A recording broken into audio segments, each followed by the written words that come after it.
ونعوذ بالله من شرور أنفسنا ومن سيئات أعمالنا من يهد الله فلا مضل له ومن يضلل فلا هادي له ونشهد أن لا إله إلا الله وحده لا شريك له ونشهد أن سيدنا ونبينا ومولانا محمدا عبده ورسوله الذي أرسله بالحق بشيرا ونذيرا وداعيا إلى الله بإذنه وسراجا منيرا وقد قال الله تعالى في كلامه المجيد وفرقانه الحميد জবান ছেড়ে সবাই পড়েন আউযু বিল্লাহি মিনাশ শাইতানির রাজীম বিসমিল্লাহির রাহমানির রাহিম ইন্নাল্লাহা ওয়া মালাইকাতাহু ইউসাল্লুনা আলান নবী ইয়া আইয়ুহাল্লাযীনা আমানু সাল্লু আলাইহি ওয়া সাল্লিমু তাসলিমা আল্লাহুম্মা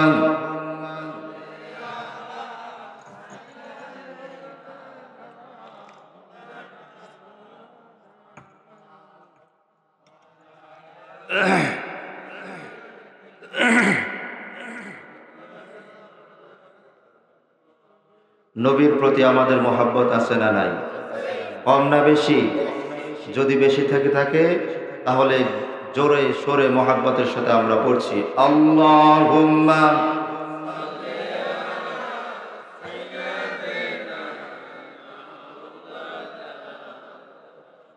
ওয়া আলা আলি সাইয়্যিদিনা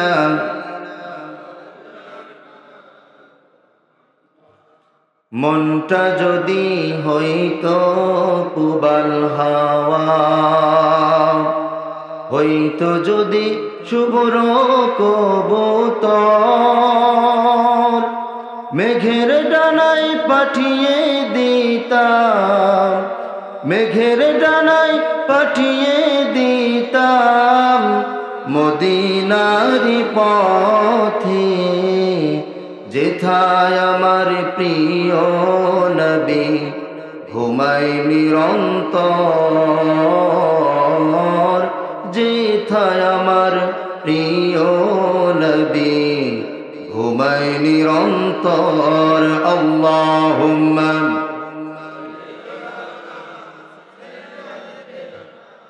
মাওলানা মুহাম্মদ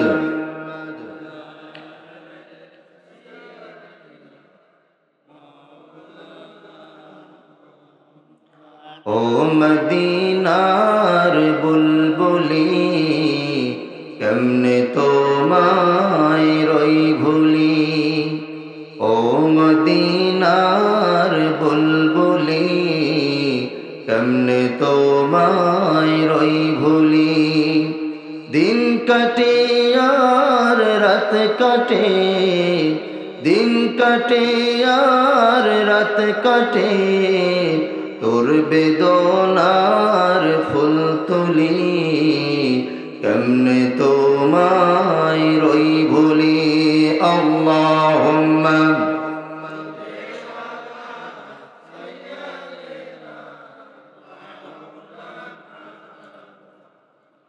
ওয়া আলা আলি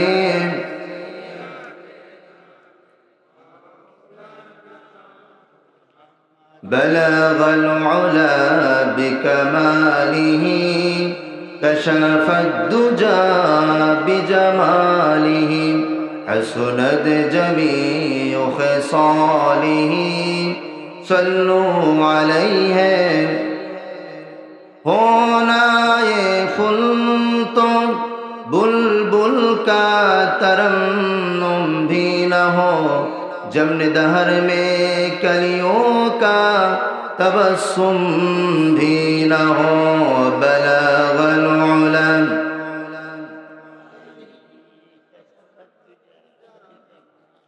حسنت جميع خصاله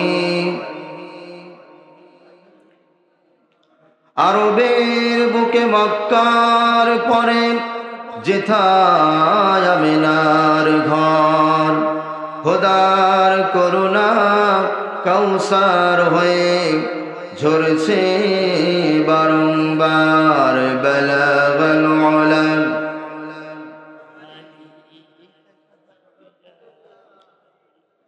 حسنت جميع خصاله صلوا عليه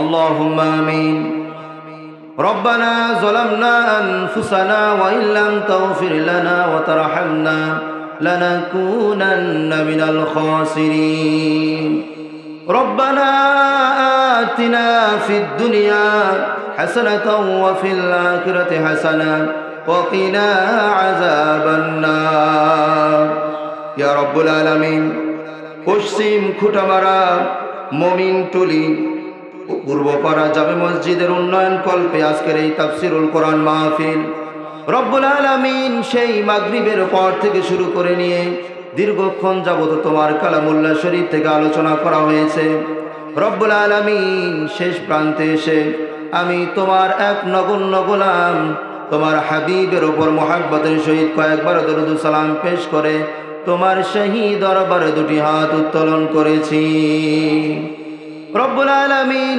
দয়া করে মায়া করে আজকের এই তাফসিরুল কোরআন মাহফিলকে তুমি কবুল আর মঞ্জুর করে নাও মরতেই হবে যখন শহীদি মরণ দিও আমাকে ঠিক কিনা মরতেই হবে যখন শহীদি মরণ দিও আমাকে শাহাদাত জানি শুধুই জীবন শাহাদাত জানি শুধুই জীবন সে জীবন দিও আমাকে মরতেই হবে যখন শহীদি মরণ দিও আমাকে লা ইলাহা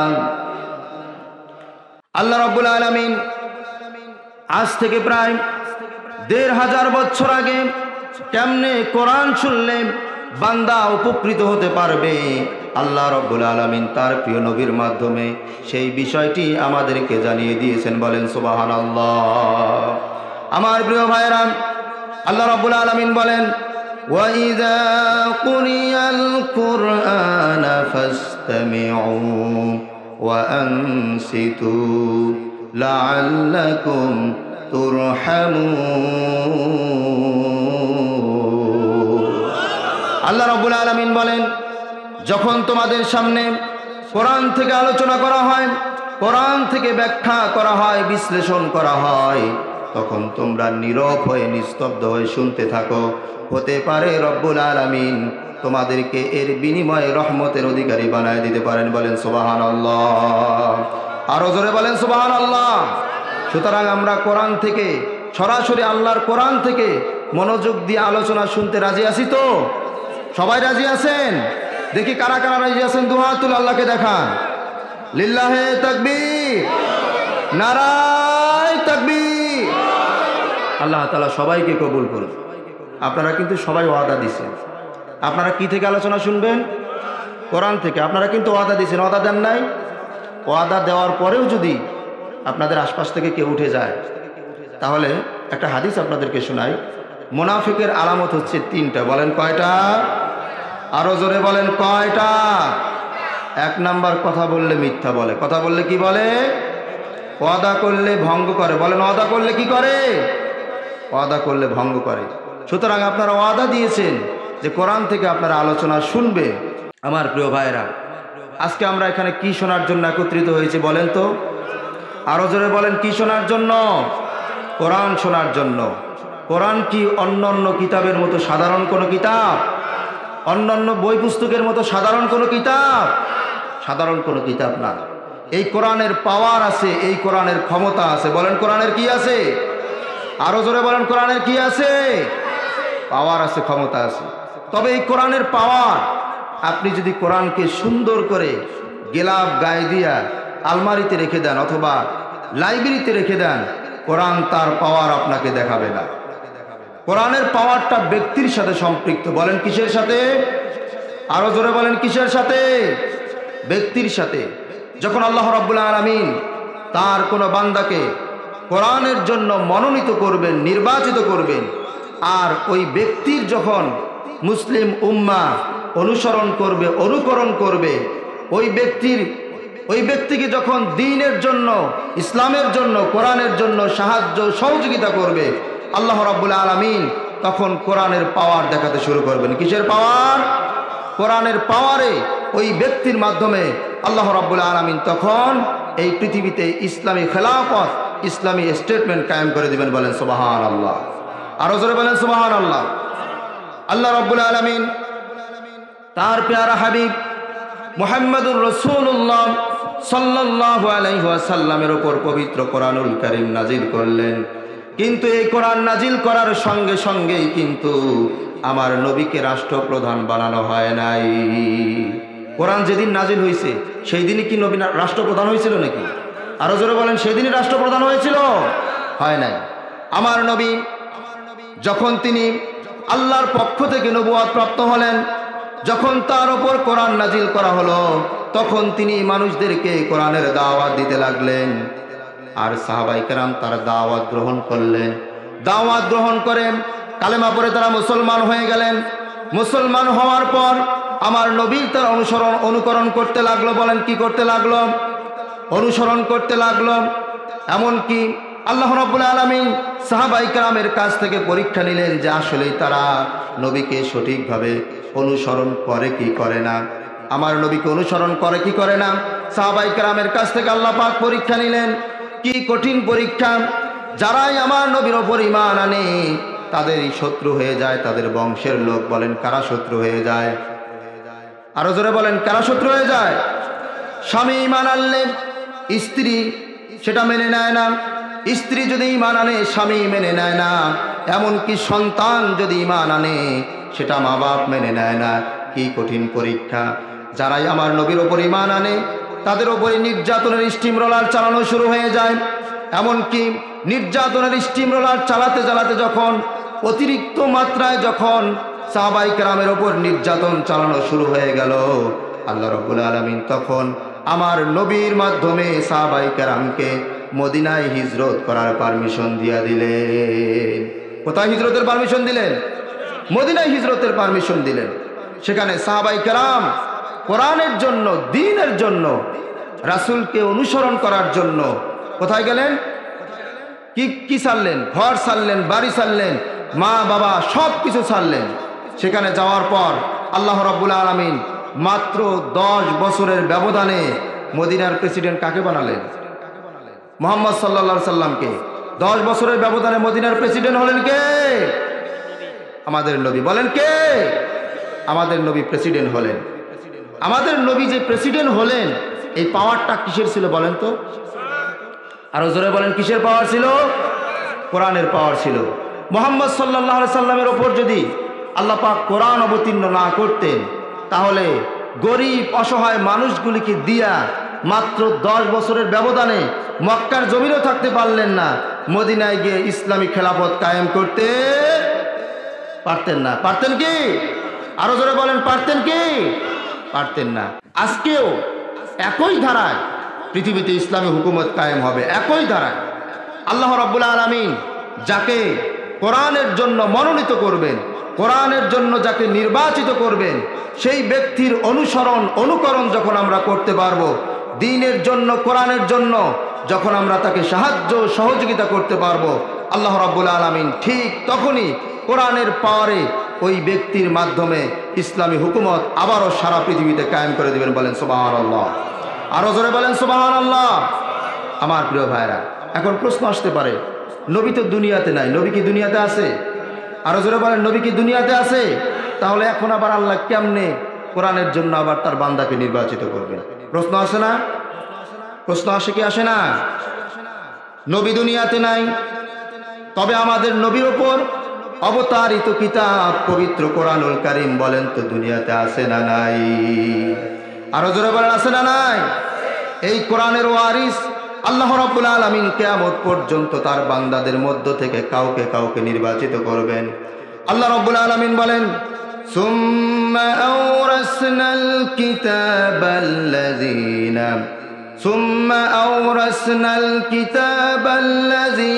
ইসতাফাইনা মিন ইবাদিনা। বলেন আল্লাহু আকবার। আরো জোরে বলেন আল্লাহু আকবার। আল্লাহ রাব্বুল আলামিন বলেন, আমি আমার বান্দাদের মধ্য থেকে কাউকে কাউকে কোরআনের ওয়ারিস নির্বাচিত করেছি। বলেন কিসের ওয়ারিস? কোরআনের ওয়ারিস নির্বাচিত করেছি।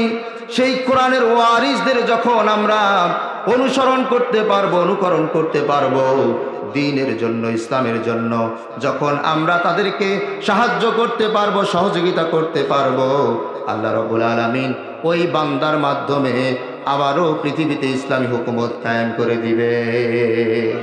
আরো জোরে বলেন সুবহানাল্লাহ। আমার প্রিয় ভাইরা, এখানে আরেকটা প্রশ্ন আসে যে সারা পৃথিবীতে এখন তো আলেম ওলামার অভাব নাই। আলেম ওলামার অভাব আছে? আরো জোরে বলেন, অভাব আছে? অভাব নাই। এখন সবাই তো দাবি করতে পারে যে আমি আল্লাহর পক্ষ থেকে নির্বাচিত কোরআনের ওয়ারিস, সুতরাং তোমরা আমার অনুসরণ করো, আমার অনুকরণ করো, আমার মাধ্যমেই পৃথিবীতে ইসলাম কায়েম হবে। এরকম দাবি করতে পারে কি পারে না? আরো জোরে বলেন, দাবি করতে পারে কি পারে না? এই প্রশ্নের সমাধান আপনারা কেমনে করবেন? এই প্রশ্নের সমাধান হচ্ছে, যেই কোরআনের ওয়ারিস, যাকে আল্লাহ রাব্বুল আলামিন কোরআনের ওয়ারিস নির্বাচিত করবেন, আল্লাহর পক্ষ থেকে যিনি কোরআনের ওয়ারিস হবেন, তার ভিতরে দুইটা গুণাবলী থাকবে। বলেন কয়টা? দুইটা। বলেন কয়টা? দুইটা।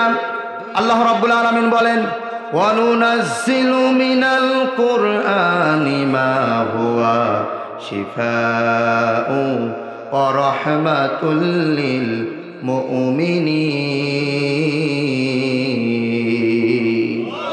আল্লাহ রাব্বুল আলামিন বলেন, আর আমি কোরআন অবতীর্ণ করেছি, এই কোরআনটা হচ্ছে মানুষের জন্য শেফা। কোরআন মানুষের জন্য কি? মানুষের জন্য শেফা। আর এটা মুমিনদের জন্য হচ্ছে রহমত। মুমিনদের জন্য কি? রহমত। সুতরাং আল্লাহর পক্ষ থেকে যেই ব্যক্তি কোরআনের ওয়ারিস নির্বাচিত হবে, সেই ব্যক্তি মানুষের জন্য শেফা এবং রহমত হবে। কি কি হবে? শেফা এবং রহমত হবে। সেই ব্যক্তি মানুষের আত্মিক এবং মানুষের দৈহিক রোগের জন্য শেফা বা আরোগ্য হবে। যে ব্যক্তি মানুষকে এই সময় বর্তমান পরিস্থিতিতে কোরআনের দাওয়াত দেবে, কোরআনের দিকে আহ্বান করবে, আর সাথে সাথে ওই ব্যক্তি যদি ওই ব্যক্তির কাছে গেলে যদি মানুষের দেহের এবং মানুষের কলবের যদি শেফা হয়, আরোগ্য হয়, বুঝতে হবে এই ব্যক্তি হচ্ছে আল্লাহর পক্ষ থেকে নির্বাচিত কোরআনের ওয়ারিস। এই ব্যক্তির মাধ্যমেই আবারও সারা পৃথিবীতে ইসলামী হুকুমত কায়েম হবে। বলেন আল্লাহু আকবার। আরো জোরে বলেন আল্লাহু আকবার। আমার প্রিয় ভাইরা, আল্লাহ রাব্বুল আলামিন আমাদের সবাইকে দ্বীনের সহি বুঝ দান করুন এবং সেই অনুযায়ী আমল করার তৌফিক দান করুন। বলুন আমিন। আমার প্রিয় ভাইরা, আজকে আমার আলোচনার আলোচ্য বিষয় হচ্ছে কোরআন সুন্নাহর দৃষ্টিতে প্রকৃতপক্ষে হেদায়াত প্রাপ্ত এবং সফল ব্যক্তি কারা? কি ব্যক্তি কারা? কোরআন সুন্নাহর দৃষ্টিতে হেদায়াত প্রাপ্ত এবং সফল ব্যক্তি কারা? আমাদের সমাজের দৃষ্টিতে, মানুষের দৃষ্টিতে হেদায়াত প্রাপ্ত এবং সফল কাম হওয়া কিন্তু খুবই সহজ। মানুষের দৃষ্টিতে হেদায়াত প্রাপ্ত হওয়া কি খুবই সহজ? বলেন কি? খুবই সহজ। কারণ হচ্ছে, যে ব্যক্তির মুখে দাঁড়িয়ে আছে, মাথায় টুপি, 5 ওয়াক্ত নামাজ পড়ে, আমরা ওই ব্যক্তিকে বলি লোকটা ভালো, লোকটা সলিড, লোকটা হেদায়েত প্রাপ্ত, এরকম কথা বলি কি বলি না? এজন্য দেখবেন কিছু কিছু মানুষ আছে জীবনের বৃহত্তম অংশ সুদ খেয়ে ঘুষ খেয়ে হারাম পথে উপার্জন করে কোটি কোটি টাকার মালিক হয়ে গেছে, লক্ষ লক্ষ টাকার মালিক হয়ে গেছে। এখন হঠাৎ করে সে তার জীবনের মোড় পরিবর্তন করে ফেলে। সে বলে যে সে তার মুখের মধ্যে দাড়ি লাগায়, মুখের মধ্যে দাড়ি রাখে, সে 5 ওয়াক্ত নামাজ পড়ে, এরপর সে মাথার মধ্যে টুপি দেয়। আমরা তখন ওই ব্যক্তি সম্পর্কে বলি, দেখেছো লোকটা শেষ পর্যন্ত হেদায়েতের পথে ফিরে এসেছে। এরকম কথা বলি না? সারা জীবন হারাম পথে যে ব্যক্তি উপার্জন করলো, যার গাড়ি বাড়ি সব কিছু হারামের উপরে, শুধুমাত্র লেবাসটা পরিবর্তন করলো, মুখে দাড়ি রাখলো, মাথায় টুপি দিল আর 5 ওয়াক্ত নামাজ পড়লো, আমরা কি বলি? লোকটা ভালো হয়ে গেছে, লোকটা হেদায়েতের পথে ফিরে এসেছে। শুধুমাত্র দাড়ি টুপি, পাঞ্জাবি আর 5 ওয়াক্ত নামাজ, এগুলি যদি হেদায়েতের মানদণ্ড হতো, তাহলে এই পৃথিবীতে সব থেকে বেশি বড় হেদায়েত প্রাপ্ত ছিল মুনাফিকদের সর্দার আব্দুল্লাহ ইবনে উবাই, ঠিক কিনা? কারণ আব্দুল্লাহ ইবনে উবাইয়ের মুখে দাড়ি ছিল কি ছিল না? আরো জোরে বলেন, ছিল কি ছিল না? আব্দুল্লাহ ইবনে উবাই, তার মুখে দাড়ি ছিল, তার মাথায় পাগড়ি ছিল, গায়ে তার জুব্বা ছিল, আর সে 5 ওয়াক্ত নামাজ পড়তো। যেন তেন ইমামের পিছনে সে নামাজ পড়ে নাই, সে নামাজ পড়েছে স্বয়ং মুহাম্মদুর রাসূলুল্লাহ সাল্লাল্লাহু আলাইহি ওয়াসাল্লামের পিছনে। কিন্তু আপনারাই বলেন, এই আব্দুল্লাহ ইবনে উবাই সে কি হেদায়েত প্রাপ্ত ছিল নাকি পথভ্রষ্ট ছিল? আরো জোরে বলেন, হেদায়েত প্রাপ্ত ছিল নাকি পথভ্রষ্ট ছিল? পথভ্রষ্ট ছিল। সুতরাং শুধুমাত্র দাড়ি টুপি পাঞ্জাবি 5 ওয়াক্ত নামাজ এগুলি হেদায়েতের মানদণ্ড নয়। এরপরে সফলতার ব্যাপারে আমাদের সমাজের দৃষ্টিভঙ্গি, যার অনেক টাকা পয়সা, অজস্র টাকা পয়সার মালিক যিনি, ধন সম্পদের মালিক যিনি, আমরা ওই মানুষটাকে সফল মানুষ হিসেবে বিবেচনা করি, করি কি করি না? এজন্য দেখবেন কিছু কিছু মানুষ আছে একটা সময় খুব গরিব ছিল, অসহায় ছিল, পরনে সেরা গেঞ্জি, পায়ে দেওয়ার মতো স্যান্ডেল কেনার মতো টাকা ছিল না তার পকেটে। ওই ব্যক্তি কষ্ট করতে করতে জীবনের একটা মুহূর্তে এসে অনেক কষ্ট করে একটা ছেলেকে বিদেশ পাঠাইছে। কোথায় পাঠাইছে? আরো জোরে বলেন, কোথায় পাঠাইছে? বিদেশ পাঠাইছে। বিদেশে পাঠানোর পরে ছেলে সেখানে ভালো একটা জায়গায় তার পজিশন করেছে, সেখান থেকে ছেলে টাকা পাঠায়, আর ওই ব্যক্তি ওই টাকা দিয়ে ব্যবসা করে, বাণিজ্য করে সে অনেক টাকা পয়সার মালিক হয়ে যায়। এরকম ঘটনা ঘটে কি ঘটে না?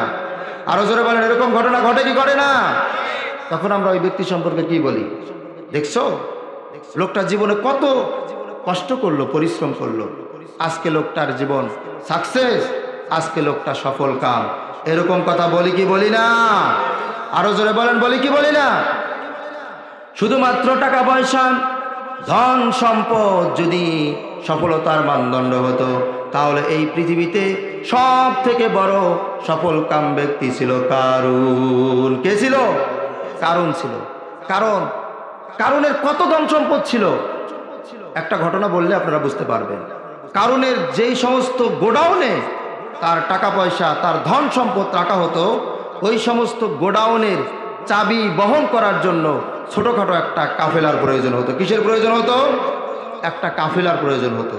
তাহলে তার ধন সম্পদের পরিমাণটা কত ছিল?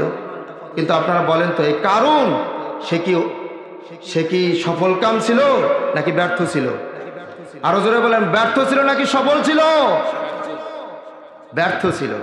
সুতরাং টাকা পয়সা, ধন সম্পদ এগুলি কিসের মানদণ্ড নয়? সফলতার মানদণ্ড নয়। আপনাকে আমাকে যদি সফল কাম হতে হয়, আপনাকে আমাকে যদি হেদায়েত প্রাপ্ত হতে হয়, তাহলে আপনাকে আমাকে মুত্তাকি হতে হবে। কি হতে হবে ভাই? আরো জোরে বলেন, কি হতে হবে? মুত্তাকি হতে হবে। অন্তরের মধ্যে আল্লাহর ভয় থাকতে হবে। কার ভয় থাকতে হবে? আল্লাহর ভয় থাকতে হবে। আর এটা শুধু নিজের মন গড়া, নিজের ইচ্ছা মতো বললে হবে না যে আমি তো নামাজ পড়ি, আমি তো কাউকে ঠকাই না, আমি তো মুখে দাড়ি রাখছি, আমি তো মাথায় টুপি দিয়ে আমি চলাফেরা করি, সুতরাং আমি পাক্কা মুত্তাকি। এই কথা বললে হবে না।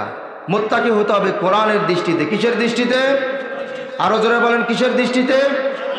কোরআনের দৃষ্টিতে। এবার আসুন, কোরআনে কারিমে আল্লাহ রাব্বুল আলামিন মুত্তাকিদের কি সংজ্ঞা দিয়েছেন আমরা একটু কোরআনে কারিম থেকে জেনে নিই। আল্লাহ রাব্বুল আলামিন বলেন, আলিফ লাম মিম যালিকাল কিতাবু লা রাইবা ফীহি হুদাল লিল মুত্তাকিন আল্লাযীনা ইউমিনুনা বিল গায়বি ওয়া ইউকিমুনাস সালাতা ওয়া মিম্মা রাযাকনাহুম ينفقون والذين يؤمنون بما أنزل إليك وما أنزل من قبلك وبالآخرة هم يوقنون জোরে বলুন আল্লাহু আকবার। আরো জোরে বলুন আল্লাহু আকবার। আল্লাহ রাব্বুল আলামিন বলেন, আলিফ লাম মিম, এগুলি হচ্ছে হুরুফে মুকাত্তাত। এগুলির অর্থ একমাত্র আল্লাহ এবং তার আল্লাহই ভালো জানেন। যালিকাল কিতাবু লা রাইবা ফি, এই কিতাবের মধ্যে কোনো সন্দেহ নাই। হুদাল লিল মুত্তাকিন, আর এটা মুত্তাকিদেরকে হেদায়েতের পথ দেখায়। বলেন কাদেরকে হেদায়েতের পথ দেখায়? আরো জোরে বলেন কাদেরকে? আপনারা সবাই এইদিকে মনোযোগ দেন, ওইদিকে কেন মনোযোগ দিতেছেন? কাদেরকে হেদায়েতের পথ দেখায়? মুত্তাকিদেরকে হেদায়েতের পথ দেখায়। এরপর রব্বুল আলামিন মুত্তাকি কারা, মুত্তাকিদের গুণাবলী বর্ণনা করতেছেন। 1 নম্বরে যারা গায়েবের প্রতি ঈমান আনে, 2 নম্বরে যারা নামাজ কায়েম করে, 3 নম্বরে যারা আল্লাহর দেওয়া রিজিক থেকে খরচ করে, 4 নম্বরে যারা পূর্ববর্তী কিতাবে বিশ্বাস করে, 5 নম্বরে যারা পরবর্তী কিতাবের মধ্যে বিশ্বাস স্থাপন করে, আর 6 নম্বরে যারা পরকালকে দৃঢ় বলে বিশ্বাস করে। আল্লাহ রাব্বুল আলামিন বলেন এরাই হচ্ছে মুত্তাকি বান্দা। বলেন সুবহানাল্লাহ। আরো জোরে বলেন সুবহানাল্লাহ। আমার প্রিয় ভাইরা, এবার আসেন আমরা একটু এই 6টা গুণাবলী যে আল্লাহ রাব্বুল আলামিন এখানে উল্লেখ করেছেন, প্রকৃত মুত্তাকিদের এই 6টা গুণাবলী সম্পর্কে আমরা একটু বিস্তারিত আমরা জেনে নিই। আল্লাহ রাব্বুল আলামিন এখানে মুত্তাকিদের, প্রকৃত মুত্তাকিদের 6টা মৌলিক গুণাবলীর কথা আলোচনা করেছেন। কয়টা মৌলিক গুণাবলী? আরো জোরে বলেন কয়টা? 6টা। যেই 6টা গুণাবলীর কথা আল্লাহ পাক এখানে উল্লেখ করেছেন, এই গুণাবলীগুলি এগুলি হচ্ছে মৌলিক গুণাবলী। বলেন কি গুণাবলী? মৌলিক গুণাবলী। এই 6টা মৌলিক গুণাবলীর মধ্য থেকে একটা মৌলিক গুণাবলীও যদি কারো ভিতরে না থাকে, আল্লাহ পাকের দৃষ্টিতে ওই ব্যক্তি হেদায়েত, ওই ব্যক্তি মুত্তাকি হতে পারবে না। কারণ এই গুণাবলীগুলি হচ্ছে মৌলিক গুণাবলী। বলেন কি গুণাবলী? মৌলিক গুণাবলী। সাপোজ একটা আমি উদাহরণ দেই, যেমন একটা মোটর সাইকেলের মধ্যে কিছু থাকে মৌলিক যন্ত্রাংশ, কলকবজা, আর কিছু থাকে আনুষাঙ্গিক যন্ত্রাংশ। থাকে কি থাকে না? যেমন একটা মোটর সাইকেলের মধ্যে যদি সব কিছু থাকে, কিন্তু যদি একটা চাকা না থাকে, তাহলে এই মোটর সাইকেল নিয়ে চলাফেরা করা যাবে? আরো জোরে বলেন, চলাফেরা করা যাবে? যাবে না। আবার মোটর সাইকেলের মধ্যে সামনের মার্কেট নাই, পিছনের মার্কেট নাই, হেডলাইটটা নাই, এরপরেও কি ওই মোটর সাইকেল দিয়ে চলাচল করা যাবে কি যাবে না? আরো জোরে বলেন, যাবে কি যাবে না? যাবে। কারণ হেডলাইট এগুলি হচ্ছে আনুষাঙ্গিক, আর চাকাটা হচ্ছে মৌলিক কলকবজার অন্তর্ভুক্ত। কিসের অন্তর্ভুক্ত? আরো জোরে বলেন কিসের অন্তর্ভুক্ত? মৌলিক কলকবজার অন্তর্ভুক্ত। সুতরাং আল্লাহ রাব্বুল আলামিন, আমি যে আয়াতগুলি আপনাদের সামনে তেলাওয়াত করলাম, এখানে মুত্তাকিদের 6টা মৌলিক গুণাবলীর কথা আলোচনা করেছেন। সুতরাং এই 6টা মৌলিক গুণাবলীর মধ্য থেকে একটা গুণাবলীও যদি আপনার ভিতরে, আমার ভিতরে না থাকে, তাহলে আমরা মুত্তাকি হিসেবে আল্লাহর দরবারে দাঁড়াতে পারবো না। কি হিসেবে দাঁড়াতে পারবো না? মুত্তাকি হিসেবে দাঁড়াতে পারবো না। আল্লাহ রাব্বুল আলামিন এখানে 1 নম্বর গুণাবলী যেটা আলোচনা করেছেন, যেটা উল্লেখ করেছেন, আল্লাহ পাক বলছেন যদি তোমরা মুত্তাকি হতে চাও তাহলে তোমাদেরকে ঈমান আনতে হবে গায়েবের প্রতি। বলেন কিসের প্রতি? অদৃশ্য শক্তি বা গায়েবের প্রতি। বলেন কিসের প্রতি? গায়েবের প্রতি। আরো যারা বলেন কিসের প্রতি? গায়েবের প্রতি। গায়েব কাকে বলে? গায়েব বা অদৃশ্য শক্তি কাকে বলে? আল্লাহ, ফেরেশতা, পরকাল, এগুলি হচ্ছে গায়েব বা অদৃশ্য। এগুলি কি? গায়েব। নাকি আপনারা কেউ আল্লাহকে দেখছেন? আল্লাহকে কি কেউ দেখছেন? আমরা কেউ আল্লাহকে দেখি নাই। কিন্তু যদি আমরা মুত্তাকি হতে চাই, কোরআন আমাদেরকে বলছে আমাদেরকে গায়েবের প্রতি ঈমান আনতে হবে। গায়েবের প্রতি কি করতে হবে? ঈমান আনতে হবে। কিন্তু দুর্ভাগ্যজনক হলো সত্য, আমাদের সমাজে কিছু কিছু মানুষ আছে যারা গায়েব বা অদৃশ্য শক্তিকে বিশ্বাস করে না। তারা বলে যেটারে দেখা যায় না, যেটাকে দেখি না, সেটারে আমরা কেমনে বিশ্বাস করব? আল্লাহকে যেহেতু দেখা যায় না, সুতরাং আমরা আল্লাহকে বিশ্বাস করি না। এরকম মানুষ আছে না নাই? আরো জোরে বলেন, আছে না নাই? আছে। কিন্তু যারা এই সমস্ত কথা বলে, এই লোকগুলি হচ্ছে চরম মিথ্যাবাদী। এরা কি? এরা মিথ্যাবাদী। কারণ অদেখা না দেখা অনেক জিনিস আছে যেগুলি আমরা সবাই বিশ্বাস করি। করি কি করি না? যেমন এই যে মাইক চলছে, এরপরে লাইট জ্বলছে, এটা কিসের শক্তিতে জ্বলতেছে? কারেন্ট। এই কারেন্টের শক্তি, কারেন্ট তারের ভিতর দিয়ে যে আসে, আপনারা কি কেউ দেখছেন? কেউ দেখছেন? কিন্তু বিশ্বাস করেন কি করেন না? করেন। আর যারা বলে যে আমরা আল্লাহকে দেখি না এই জন্য বিশ্বাস করি না, তারা মনে হয় বিশ্বাস করে না। তারা বিশ্বাস করে না? তারাও কিন্তু বিশ্বাস করে। এরপরে এই যে মোবাইল ফোনে আমরা অডিও কলে যে কথা বলি, কারো ছেলে থাকে সেই সিঙ্গাপুর, দুবাই, মালয়েশিয়াতে, কিন্তু ছেলের সাথে যে কথা বলেন, ছেলেকে কিন্তু মোবাইলে দেখা যায় না, অডিও কলে কথা বললে দেখা যায়। কিন্তু বিশ্বাস আমরা করি কি করি না? আরো জোরে বলেন, করি কি করি না? যারা বলে যে আমরা আল্লাহকে দেখি না বলে বিশ্বাস করি না, তারা করে না। এরপরে বাতাস, বাতাস কি আপনারা কেউ দেখছেন? বাতাস কি দেখা যায়? কিন্তু বাতাসের শক্তি আমরা বিশ্বাস করি কি করি না?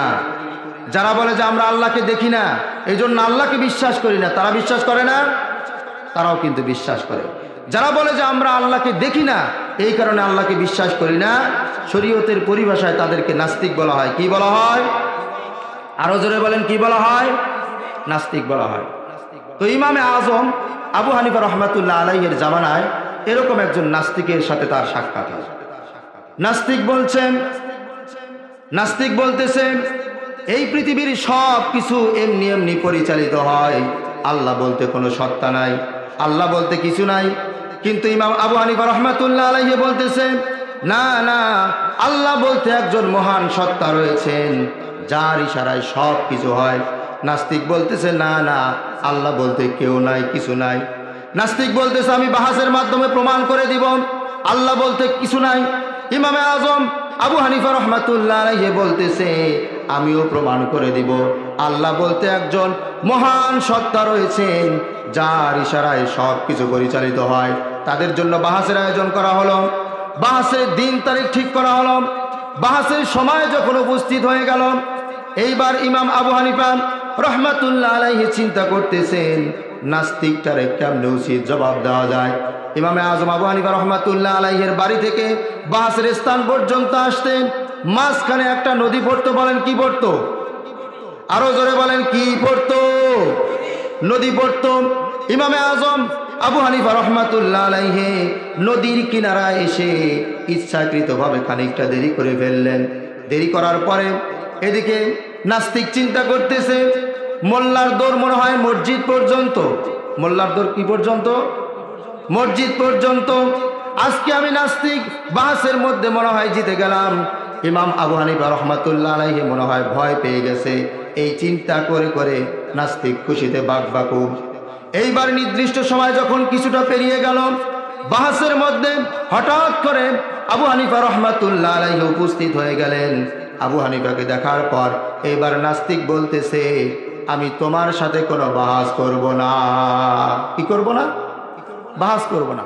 নাস্তিক বলতেছে যার কথার দাম নাই, যার জবানের ঠিক নাই, তার সাথে আবার কিসের বাহাস? আমি বাহাস করব না। এবার আবু হানিফা রহমাতুল্লাহ আলাইহি বলতেছে ভাই আমার বাহাসে আসতে দেরি কেন হলো সেটা তো আগে শুনবা, শোনার পরে মন চাইলে বাহাস কইরো, না চাইলে বাহাস করার দরকার নেই। এবার নাস্তিক বলতেছে আচ্ছা বলো তো বাহাসে আসতে তোমার কেন দেরি হলো? এইবার ইমাম আবু হানিফা রহমাতুল্লাহ আলাইহি বলতেছে যে আমি যখন বাহাসে আসার জন্য রওনা হয়ে গেলাম, বাহাসের এই স্থান পর্যন্ত আসতে মাঝপথে একটা নদী পড়ে। নদীর কিনারে এসে দেখি আল্লাহর কি লীলা খেলা। ওই দিন কোনো নৌকা নাই, কোনো মাঝি নাই, নদীর কিনারায় কোনো মানুষও নাই। এই চিন্তায় আমি পেরেশান হয়ে নদীর কিনারায় বসে পড়লাম।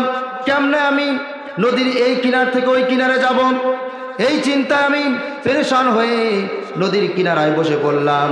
হঠাৎ করে দেখি একটা পাখি নদীর ওপর দিয়ে উড়ে যাচ্ছে। বলেন কি উড়ে যাচ্ছে? আরো জোরে বলেন কি উড়ে যাচ্ছে? সেই চারা থেকে মুহূর্তের মধ্যেই বিরাট আকৃতির একটা গাছ হয়ে গেল। আর সেই গাছটা কোথার থেকে যেন একটা আজগবি করাত আসলো, কোনো মানুষ ছাড়া, কোনো মিস্ত্রি ছাড়া সেই করাত গাছটাকে আপনা আপনি কেটে ফেললো। কেটে সেখান থেকে সুন্দর সুন্দর তক্তা বের করলো। বলেন কি বের করলো? আরো জোরে বলেন কি বের করলো? তক্তা বের করলো। সেই তক্তা দিয়ে আজগবি একটা হাতুড়ি কোথার থেকে যেন চলে আসলো। সেই হাতুড়ি মিস্ত্রি ছাড়া, কারিগর ছাড়া সেই হাতুড়ি সুন্দর করে একটা নৌকা তৈরি করে ফেললো। আর ওই নৌকাটা কোনো মাল্লা ছাড়া, কোনো মাঝি ছাড়া নদীর ওই কিনার থেকে আমার এই কিনারে এনে পৌঁছায় দিয়ে গেল। এই জন্য বাহাসে আসতে আমার একটু দেরি হয়ে গেছে। এইবার নাস্তিক বলতেছে, আবু হানিফা, আমি তো ভাবছিলাম তোমার মাথায় একটু হইলেও ঘিলু আছে, এখন তো দেখতেছি তুমি পুরা পাগল হয়ে গেছো, তুমি তো মাতাল হয়ে গেছো। এবার আবু হানিফা রহমাতুল্লাহ আলাইহি বলতেছে, নাস্তিক রে, মাতাল তো আমি হই নাই, পাগল তো আমি হই নাই। কারণ হচ্ছে সাধারণ একটা গাছ আপনা আপনি যদি মানুষ ছাড়া করাত কাটতে না পারে, আপনা আপনি আজগবি হাতুড়ি যদি মানুষ ছাড়া, মিস্ত্রি ছাড়া নৌকা বানাতে না পারে, নৌকা যদি নদীর ওই কিনার থেকে এই কিনার পর্যন্ত মাঝি ছাড়া আপনা আপনি চলতে না পারে, এটা যদি তোমার কাছে অবিশ্বাস্য মনে হয়, এটা যদি তোমার কাছে অযৌক্তিক মনে হয়, বিশাল ওই আকাশ, বিস্তীর্ণ এই জমিন, সাগর, পাহাড়, পর্বত সব কিছু এমনি এমনি চলে, এটা তুমি কোন যুক্তিতে বিশ্বাস করতে পারো? এটা তোমার কোন যুক্তির কথা? এই সাধারণ একটা নৌকা নদীর ওই কিনার থেকে আমাকে এই কিনারে নিয়ে আসতে পারবে না, এটা তোমার কাছে অযৌক্তিক মনে হয়। কিন্তু বিশাল ওই আকাশ, বিস্তীর্ণ জমিন, সাগর, পাহাড়, পর্বত সব কিছু আপনা আপনি চলে, এটা তোমার কিসের যুক্তি? এটা তোমার কোন যুক্তির দাবি? এবার নাস্তিক বলতেছে, আবু হানিফা, আমি আমার জীবনের ভুল বুঝতে পেরেছি। আমি আমার জীবনের বৃহত্তম একটা অংশ ভুলের মধ্যে ছিলাম, আমি আর ভুলের উপর থাকতে চাই না। তুমি আমাকে এখনই কালেমা পড়ায় মুসলমান বানায় দাও। নাস্তিক আবু হানিফার সাথে, আবু হানিফার হাতে হাত রেখে সঙ্গে সঙ্গে কালেমা পড়ে মুসলমান হয়ে গেল। নাস্তিক বলল, লা ইলাহা ইল্লাল্লাহু মুহাম্মাদুর রাসূলুল্লাহ। আমার প্রিয় ভাইরা, যেটা বলছিলাম মুত্তাকিদের মৌলিক গুণাবলী কয়টা বলছিলাম? জোরে বলেন কয়টা? 6টা। আমি কয়টা আলোচনা করলাম? কয়টা? সেই একটা গুণাবলীর কথা আলোচনা করছি। সেই গুণাবলীর নাম কি? আমরা যদি মুত্তাকি হতে চাই, আমাদেরকে ঈমান আনতে হবে কিসের প্রতি? গায়েবের প্রতি, অদৃশ্য শক্তির প্রতি। আর গায়েব বা অদৃশ্য হচ্ছে আল্লাহ, পরকাল, ফেরেশতা। এগুলির প্রতি আমাদেরকে কি আনতে হবে? ঈমান আনতে হবে। 2 নম্বরে, আমরা যদি প্রকৃত মুত্তাকি হতে চাই, আমাদেরকে নামাজ কায়েম করতে হবে। নামাজ কি করতে হবে? নামাজ কায়েম করতে হবে। নামাজ খুবই গুরুত্বপূর্ণ একটি ইবাদত, খুবই ফজিলতপূর্ণ একটি ইবাদত। নামাজের গুরুত্ব আর ফজিলতের ব্যাপারে হাদিস শরীফের মধ্যে অনেকগুলি হাদিস আল্লাহর হাবিব সাল্লাল্লাহু আলাইহি সাল্লাম বর্ণনা করেছেন। যেমন একটি হাদিসের মধ্যে রহমতের নবী বলেন, আস-সালাতু মি'রাজুল মুমিনিন, নামাজ হচ্ছে মুমিনদের জন্য মেরাজ। নামাজ মুমিনদের জন্য কি? আরো জোরে বলেন, নামাজ মুমিনদের জন্য কি?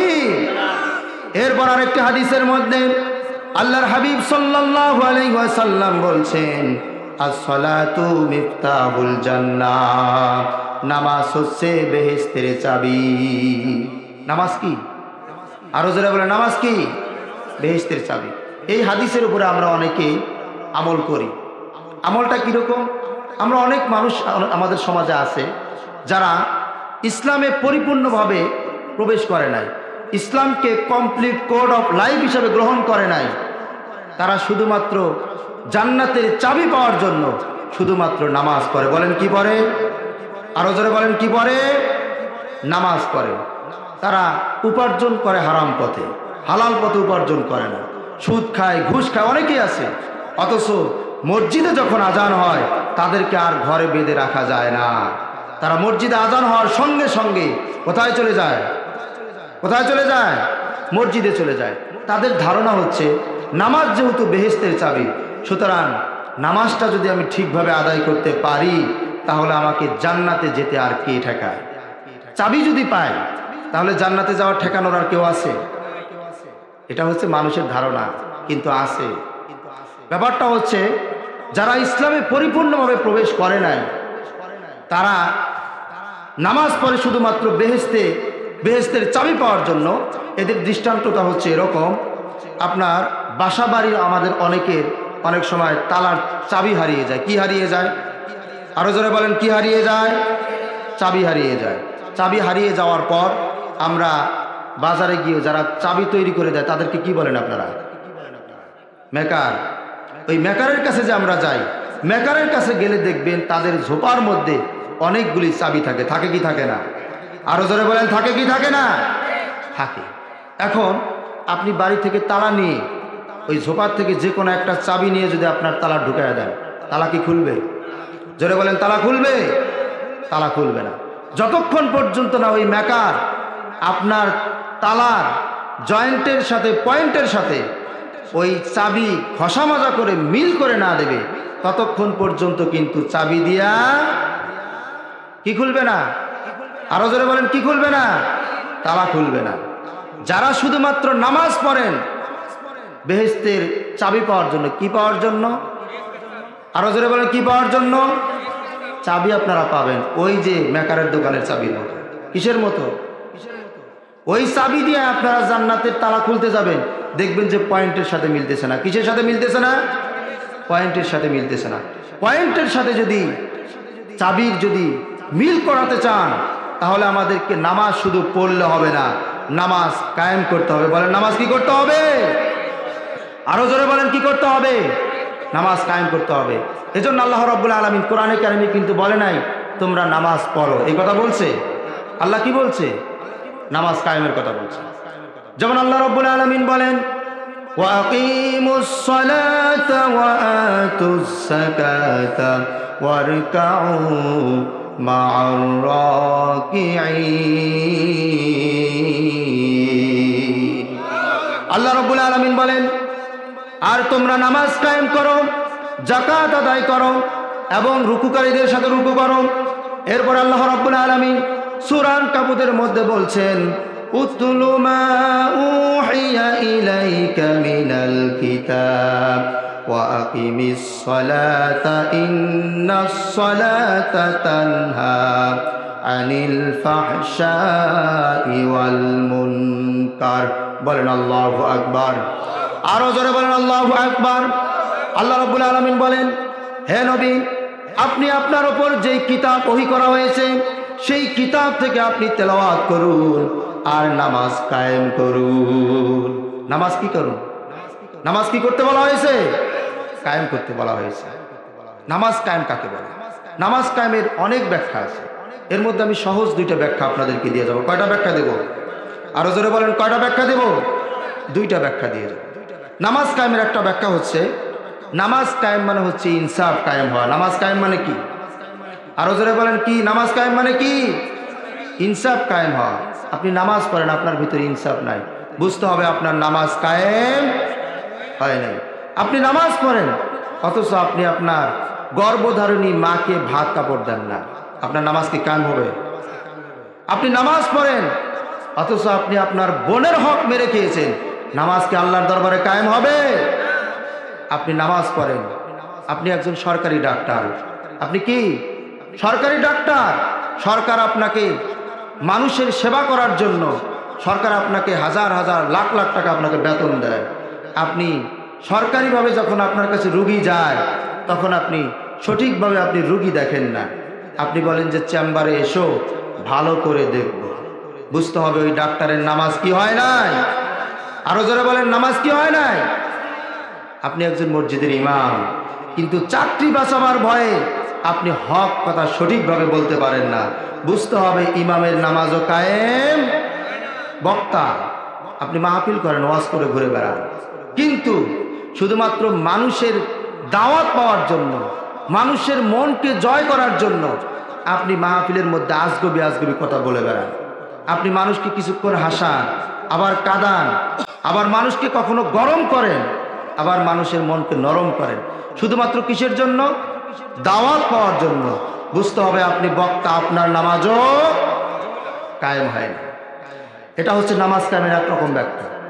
এরপরে নামাজ কায়েমের আরেকটি ব্যাখ্যা হচ্ছে আপনি নামাজে আল্লাহর সামনে দাঁড়িয়ে যা যা বলছেন নামাজের বাইরেও তার বাস্তব প্রতিফলন ঘটাতে হবে। ঠিক কিনা? আরো জোরে বলেন ঠিক কিনা? আপনি নামাজের মধ্যে দাঁড়িয়ে বলছেন আলহামদুলিল্লাহি রাব্বিল আলামিন, সমস্ত প্রশংসা, সমস্ত গুণগান ওই মহান আল্লাহ যিনি বিশ্বজগতের রব, যিনি বিশ্বজগতের কি? বিশ্বজগতের রব। আপনি আল্লাহর সামনে দাঁড়িয়ে বললেন এই কথা। নামাজের বাইরে এসে আপনি আল্লাহকে যে বললেন যে আল্লাহ সব প্রশংসা তোমার জন্য, নামাজের বাইরে এসে নেতা খেতা যারা টাকাওয়ালা পয়সাওয়ালা আপনি তাদের কাছ থেকে দুনিয়াবি কিছু স্বার্থ হাসিল করবার জন্য আপনি তাদের কাছে তাদের প্রশংসা করে ঘুরে বেড়ান। আমাদের সমাজে আছে না এরকম? আছে না নেতা খেতার প্রশংসা করে? এরকম আছে না নাই? এক কর্মী যা নেতাকে বলতেছে, স্যার আপনি তো মানুষই না। আপনি কি না? মানুষে না আপনি। এখন নেতা রেগে গেছে, মানুষ না মানে আমি কি? স্যার আপনি তো ফেরেশতা, আপনি তো ফেরেশতা। মানে এত পাম, এরকম লোক আছে না নাই আমাদের সমাজে? দুনিয়াবি কিছু স্বার্থ হাসিল করার জন্য আপনি নেতাকে পাম দিলেন, আর নামাজে আপনি কি বলে আসলেন? সমস্ত প্রশংসা আল্লাহর জন্য। আর নামাজের বাইরে আপনি নেতার প্রশংসা করলেন। বুঝতে হবে আপনার নামাজ কি হয় নাই? নামাজ কায়েম হয় না। এরপর আপনি নামাজের মধ্যে পড়লেন ইয়্যাকা না'বুদু ওয়া ইয়্যাকা নাস্তাঈন, কেবলমাত্র তোমার ইবাদত করি এবং তোমার কাছে সাহায্য প্রার্থনা করি। আপনি নামাজের বাইরে যদি প্রমাণ করতে না পারেন আপনি সকল কাজে একমাত্র আল্লাহর ইবাদত করেন, বুঝতে হবে আপনার নামাজ কায়েম হয় নাই। এরকম লোক আছে না? নামাজের মধ্যে বলে আল্লাহ কেবলমাত্র তোমার ইবাদত করি, আর নামাজের বাইরে কিন্তু সেটার প্রমাণ দিতে পারে না। সেটা কিরকম? কিছু কিছু মানুষ আছে দেখবেন, মেয়েকে যখন বিয়ে দেয় দেখে যে কোন জায়গায় বিয়ে দিলে মেয়ে আমার সারা জীবন পায়ের ওপর পা তুলে সারা জীবন থাকতে পারবে, রানী হয়ে থাকতে পারবে। এরকম খোঁজে কি খোঁজে না? একবারের জন্য দেখে না যেই পরিবারে আমি মেয়েটাকে বিয়ে দিচ্ছি ওই পরিবারের মানুষগুলির মধ্যে দিন আছে কি নাই, ওই পরিবারের মানুষগুলির মধ্যে কোরআনের আদর্শ, মুহাম্মদুর রাসূলুল্লাহ সাল্লাল্লাহু আলাইহি সাল্লামের আদর্শ আছে কি নাই, এগুলি দেখে না। দেখে শুধু কি? টাকা। দেখে কি? দেখে শুধু টাকা। আবার এখন তো ওই সরকারি চাকরি যদি থাকে তাহলে তো কোনো কথাই নেই। সরকারি চাকরি যদি এখন থাকে কোনো পাত্র, সেখানে সে যদি কালো কুচকুচও হয়, সেখানে সুন্দরী সুন্দরী মেয়েগুলি কি আমরা তাদের হাতে তুলে দেই। কথা বলেন ঠিক কিনা? কিসের জন্য? টাকার জন্য। আপনি দিন দেখলেন না, ধর্ম দেখলেন না, আপনি দেখলেন না যে যেই ছেলেটার কাছে আপনি মেয়েটাকে বিবাহ দিচ্ছেন সেই ছেলেটা কি দিনদার নাকি বেঈমান, এটা আপনি দেখলেন না। আপনি শুধুমাত্র টাকার জন্য মেয়েটাকে আপনি তার হাতে তুলে দিলেন। বুঝতে হবে আপনি যে আল্লাহর কাছে বললেন আল্লাহ কেবলমাত্র তোমার ইবাদত করি, তোমার কাছেই সাহায্য চাই, আপনার ওই কথাটা মিথ্যা। কথা বলেন ঠিক কিনা? এর মানে আপনার নামাজটা কি হয় নাই? নামাজ কায়েম হয় নাই।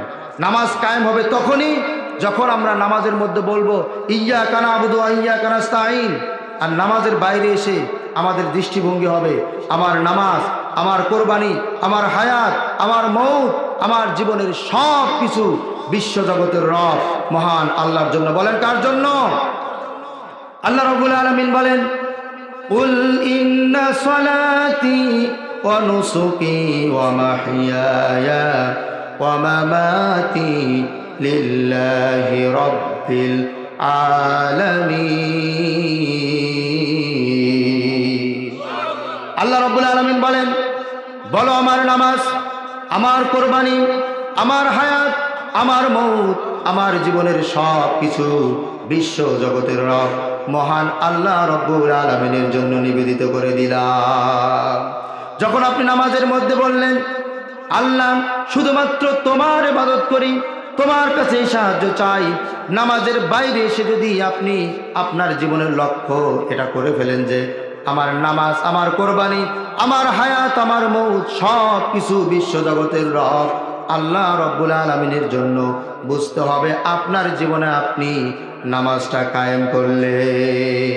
কথা কি বুঝতে পারছেন? আমার কথা কি আপনারা বুঝতেছেন? নামাজ কায়েম করাটা মুত্তাকিদের কয় নাম্বার আলামত? 2। বলেন কয় নাম্বার? 2 নাম্বার। এরপরে 3 নম্বর আল্লাহ পাক বলছেন মুত্তাকিদের 3 নম্বর গুণাবলী হচ্ছে, তোমরা যদি মুত্তাকি হতে চাও, আমি যে রিজিক দিয়েছি সেই রিজিক থেকে তোমাদেরকে খরচ করতে হবে। রিজিক থেকে কি করতে হবে? খরচ করতে হবে। আজকে আমরা মুসলমান, এই খরচ থেকে আমরা অনেকটাই পিছিয়ে পড়েছি। আমরা আল্লাহর রাস্তায় খরচ করতে চাই না। আমরা খরচ করি কোথায়? অনেক মানুষ দেখবেন নিজের বাড়িতে নিজের মা বাপকে ভাত কাপড় দেয় না, কিন্তু দেখবেন এটা কয় number ward? 5 number ward. 5 number ওয়ার্ডে বাড়ি, আশেপাশে কারো খবর নেয় না। 5 নাম্বার ওয়ার্ডের আরেক মাথায়, ওই মাথায়, শেষ মাথায় কারো মেয়ের বিবাহে দাওয়াত করছে, সেখানে গিয়ে 5,000 10,000 টাকা দিয়ে আসছে। এরকম মানুষ আছে না নাই? আরো জোরে বলেন আছে না নাই? সেখানে কি জন্য দেয়? নামের জন্য। কিসের জন্য? আরো জোরে বলেন কিসের জন্য? নামের জন্য। যদি আপনি 50 লক্ষ টাকাও যদি আপনি দান করে আসেন, সেটা কি আল্লাহর রাস্তায় খরচ হবে? আরো জোরে বলেন সেটা কি আল্লাহর রাস্তায় খরচ হবে? আমাদের পরিবারগুলির মধ্যে আজকে আল্লাহর রাস্তায় খরচ নাই। দেখবেন যে বাড়িতে যদি নিজের বোন আসে তখন খুশি হয় না, বাড়িতে যদি শালি আসে তখন খুশি হয় কি হয় না? আরো জোরে বলেন হয় কি হয় না? বাড়িতে বোন এসে যদি কোনো আবদার করে, বোনের আবদার রাখে না। শালি যদি আসে দেখবেন যে অলরেডি 2-3 প্রকার তরকারি রেডি হয়ে গেছে। এরকম আছে কি আছে না? অথচ আল্লাহ রাব্বুল আলামিন বলছেন তার রাস্তায় আমাদেরকে খরচ করতে হবে। কার রাস্তায়? আরো যারা বলেন কার রাস্তায়? আল্লাহর রাস্তায়। আর আল্লাহর রাস্তায় খরচের যে খাতগুলি আল্লাহ পাক উল্লেখ করেছেন, তার মধ্যে সর্বপ্রথম মা বাপ। সর্বপ্রথম কি? আরো যারা বলেন সর্বপ্রথম কি? এরপরে নিকট আত্মীয়, এরপরে দূরবর্তী আত্মীয়, এরপরে ইতিম মিসকিন। আল্লাহ রাব্বুল আলামিন বলেন ইয়াসআলুনাকা মাযা ইউনফিকুন কুল মা আনফাকতুম মিন খায়রিন ফালিল ওয়ালিদাইনি ওয়াল আকরাবিনা ওয়াল ইয়াতামা ওয়াল মাসাকিন। বলেন আল্লাহু আকবার।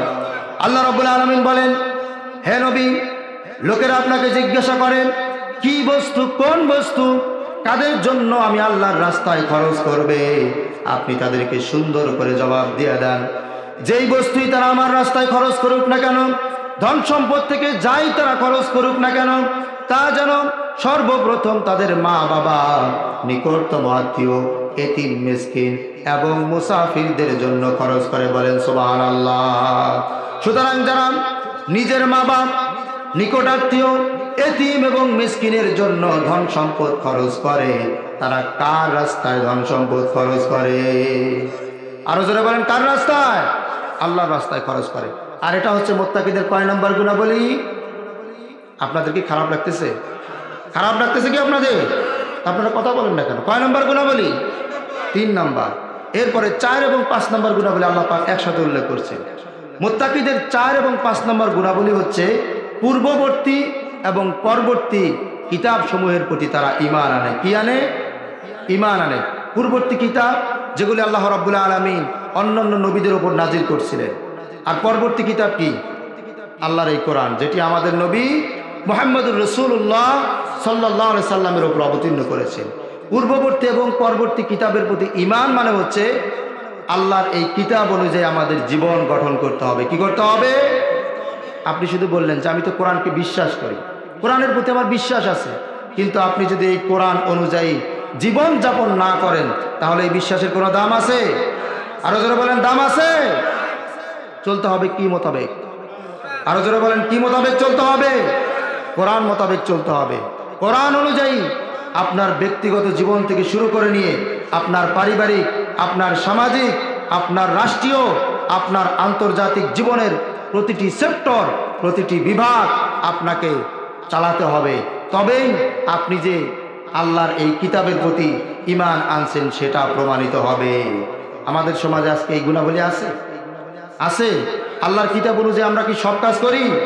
আরো জোরে বলেন, সব কাজ করি? আল্লাহর কিতাব অনুযায়ী আমরা নামাজ পড়ি, আবার নামাজ পড়ে যাকাতও দেয় না, এরকম মানুষ আছে না নাই? যাকাত দেয় অনেকে, কিন্তু সামর্থ্য থাকলে হজ করে না, এরকম আছে না নাই? আবার অনেকে নামাজ পড়ে, রোজা রাখে, সবে করে, কিন্তু আল্লাহর কোরআনে রোজগারের ব্যাপারে যে বিধানটা এসেছে, হালাল পথে উপার্জন করতে হবে। কোন পথে? কিন্তু আমরা হারাম পথে অনেকে উপার্জন করি কি করি না?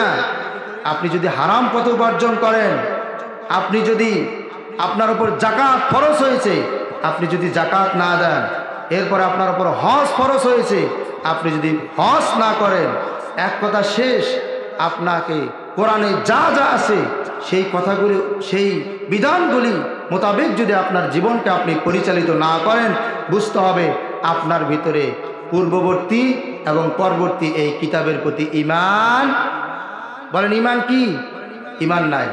আর পূর্ববর্তী এবং পরবর্তী কিতাবের প্রতি ঈমান আনয়ন করা, এটা মুত্তাকিদের কয় নম্বর গুণাবলী? আরো জোরে বলেন, কয় নম্বর গুণাবলী? 4 এবং 5 নম্বর। এবং সর্বশেষ আল্লাহ পাক, আমি একদম শেষ প্রান্তে চলে এসেছি, কয়টা বাজে? একদম শেষ প্রান্তে আমি চলে এসেছি। আপনার 6 নম্বর গুণাবলী আল্লাহ রাব্বুল আলামিন যেটা উল্লেখ করেছেন, ওয়াবিল আখিরাতি হুম ইউকিনুন, যে যারা মুত্তাকি তাদের 6 নম্বর গুণাবলী হচ্ছে তারা পরকালকে, আখিরাতকে দৃঢ় বলে বিশ্বাস করে। আখিরাতকে কিভাবে বিশ্বাস করে? দৃঢ় বলে বিশ্বাস করে। এই আখিরাতের বিশ্বাসটাও কিন্তু গায়েবের প্রতি বা অদৃশ্য শক্তির প্রতি ঈমানের অন্তর্ভুক্ত। কিন্তু আল্লাহ রাব্বুল আলামিন এই আখিরাতের প্রতি বিশ্বাসটাকে আবারও 6 নম্বর গুণাবলী হিসাবে উল্লেখ এজন্য করলেন, কারণ একজন মানুষ ততক্ষণ পর্যন্ত সততার সাথে জীবনযাপন করতে পারবে না, একজন মানুষ পূর্ণাঙ্গ মুসলমান হতে পারবে না, একজন মানুষ তার ব্যক্তি জীবন থেকে শুরু করে নিয়ে পারিবারিক, সামাজিক, রাষ্ট্রীয়, আন্তর্জাতিক জীবনের প্রতিটি সেক্টর ততক্ষণ পর্যন্ত পরিচালনা করতে পারবে না যতক্ষণ পর্যন্ত না তার ভিতরে কিসের ভয় না থাকবে? কিসের প্রতি দৃঢ় বিশ্বাস না থাকবে? পরকালের প্রতি দৃঢ় বিশ্বাস না থাকবে। একজন মানুষ, তার ভেতরে যদি পরকালের ভয় থাকে, পরকালের জবাবদিহি তার যদি ভয় থাকে, ওই মানুষটা যদি চাকরি করে, সেখানে যদি তার ঘুষের অফার আসে, সেখানে যদি তার ঘুষ খাওয়ার সুযোগ থাকে, সে চিন্তা করবে দুনিয়ার কেউ আমাকে দেখতেছে না, আমি ঘুষের টাকা নিয়ে আমি বড়লোক হয়ে যেতে পারবো, দুনিয়াতে কেউ আমাকে দেখতেছে না। কিন্তু কিয়ামতের ময়দানে, আখিরাতে আমি যদি আজকে ঘুষ খেয়ে থাকি, কিয়ামতের ময়দানে আখিরাতে এর জন্য আমাকে আসামির কাঠগড়ায় দাঁড়াতে হবে, ঠিক কিনা? এজন্য একজন পরকালে বিশ্বাস যার ভিতরে আছে, ওই ব্যক্তি কখনো ঘুষখোর হতে পারে না। এরপরে পরকালে যার ভিতরে বিশ্বাস আছে, ওই ব্যক্তি যদি ব্যবসা করে মানুষকে ঠকাতে পারবে না। মানুষকে কেমনে সে ঠকাবে? সে ব্যবসা করে হয়তোবা 1 কেজি তার মালের মধ্যে ইচ্ছা করলে সে 1-150 গ্রাম কম দিতে পারবে, কিন্তু যার ভিতরে পরকালের প্রতি দৃঢ় বিশ্বাস আছে, সে চিন্তা করবে আমি যে এই 1-150 গ্রাম যে আমি কম দিলাম, এটা হয়তোবা কেউ দেখতেছে না, কেউ আমাকে হয়তোবা দেখতেছে না, কিন্তু কিয়ামতের ময়দানে পরকালে এর জন্য আমাকে আল্লাহর দরবারে আসামির কাঠগড়ায় দাঁড়াতে হবে। এজন্য একজন পরকালীন বিশ্বাস যার ভিতরে আছে, সেই ব্যক্তির পক্ষে কোনো অন্যায়, অপকর্ম করা সম্ভব নয়। এটা হচ্ছে মুত্তাকিদের কয় নাম্বার গুণাবলী? আরো জোরে বলেন, কয় নাম্বার গুণাবলী? 6 নাম্বার গুণাবলী। এই 6টা গুণাবলী যদি আমাদের ভিতরে থাকে, তাহলে আল্লাহ রাব্বুল আলামিনের দৃষ্টিতে আমরা প্রকৃত হেদায়াত প্রাপ্ত এবং সফল কাম ব্যক্তি হিসেবে দাঁড়াতে পারবো। বলেন সুবহানাল্লাহ।